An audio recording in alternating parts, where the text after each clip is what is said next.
یعنی کہ تم نے تسلیم کر لیا کہ ویسے بھی ان کو تو میرا گھر میں رہنا ہی برداشت نہیں. جو بھی مسئلے ہوئے ہیں اس کی ذمہ دار تم ہو. جھوٹ کب بولا؟ وہی بتایا جو حقیقت تھی. تم جو کرنے کا سوچ رہے ہو اس کی معافی تمہیں نہ دنیا میں ملے گی اور نہ ہی آخرت میں. تمہیں طلاق دیتا ہوں. دیکھو گن ہٹاؤ اس کے پاس.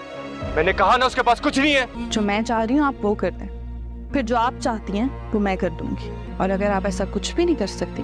ڈرامہ سیریل دو کنارے کے آنے والے ایپیسوڈ میں آپ لوگ دیکھیں گے آخر درست شیوان نے اپنی دھوکے بازی سے دعا کی کسٹڈی آخر حاصل کر ہی لی. اس نے اپنے وکیل کے ساتھ ساتھ ولید کے وکیل کو بھی خرید لیا تھا اور اس بات کی خبر ولید کو نہیں تھی. جب ولید کی بات کرنے کا موقع آیا تو ولید کے وکیل نے ولید کو خاموش کروا دیا, جس پر ولید کافی حیران ہوا. ولید اس بار پر حیران ہوگا کہ میرا وکیل آخر کیسے کر سکتا ہے, آخر اس نے میرے حق کے لیے کیوں نہیں آواز اٹھائی. ولید کو اس بات کا پتہ ہی نہیں چل پایا کہ اس کا وکیل بھی درست شیوان نے خرید لیا ہے اور دونوں وکیل درست شیوان کے حق میں ہی بات کر رہے تھے. آخر درست شیوان نے یہ کیس جیت کر اپنی بیٹے کی کسٹڈی حاصل کر ہی لی. ولید کافی افسوس کے ساتھ اکیلا تھکا ہارا گھر چلا جائے گا. گھر جانے کے بعد ماورا کو سب کچھ بتائے گا, کیونکہ ماورا ولید کی یہ حالت دیکھنے کے بعد وہ بھی پریشان ہو جائے گی اور ولید کے پاس دعا کو نہیں دیکھے گی, کیونکہ دعا کو تو درست شیوان لے گئی. ماورا کافی پریشانی کے ساتھ ولید سے سوال کرے گی کہاں ہے دعا اور آخر کیس کا کیا ہوا, آپ دعا کو ساتھ کیوں نہیں لائے ہیں. اور ولید ماورا کو کیا بتایا کہ اس کی خود کی حالت بہت زیادہ خراب ہو چکی ہے. اس نے نہیں سوچا تھا کہ دعا اس سے اس طرح الگ ہو جائے گی. اس کی زندگی کے جینے کا آخری وہی آسرا تھا اور وہ آسرا بھی درست شیوان اس سے چھین کر چلی گئی. درست شیوان نے ولید سے دعا کو چھین کر ولید کو برباد کر ہی دیا. ابھی تو دوستوں ولید کی زندگی میں پریشانیاں ہیں, لیکن بہت جلد درست شیوان بھی پریشانیوں کا سامنا کرے گی اور یہ خوشخبری درست شیوان جا کر اپنی امی کو کہے گی. اس کی امی بھی یہ خوشخبری سن کر کافی حیران ہو جائے گی کہ آخر دعا کی کسٹڈی درست شیوان کو کیسے مل گئی, جبکہ اس نے تو دعا کا ذرا سا بھی خیال نہیں رکھا تھا. اس نے تو ولید سے طلاق لینے کے بعد ایک بار بھی مڑ کر اپنی بیٹی کی طرف نہیں دیکھا. درست شیوان کے جانے کے بعد ولید نے ہی اپنی بیٹی کا خیال رکھا اور اپنی بیٹی کی خاطر اس نے دوسری شادی کر لی, جبکہ ولید کو تو دوسری شادی کرنے کا بالکل بھی شوق نہیں تھا, لیکن اپنی بیٹی کی خاطر اس نے یہ قربانی دی اور اس کی یہ قربانی دینے کے بعد اسے آخر کچھ بھی حاصل نہ ہو پایا. اب درست شیوان ولید کے سامنے ایک اور شرط رکھتی ہے کہ اگر تم ماورا کو طلاق دے دو گے تو میں دعا تمہیں واپس کر دوں گی. اس بار ولید دونوں طرف سے پوری طرح سے پھنس چکا ہے. اس کے پاس فیصلہ کرنے کے لیے کوئی بھی راستہ درست شیوان نے نہیں چھوڑا. ایک طرف اس کی بیٹی کا سوال ہے اور دوسری طرف اس کی بیوی کا. کسی بھی صورت وہ ماورا کو نہیں چھوڑنا چاہتا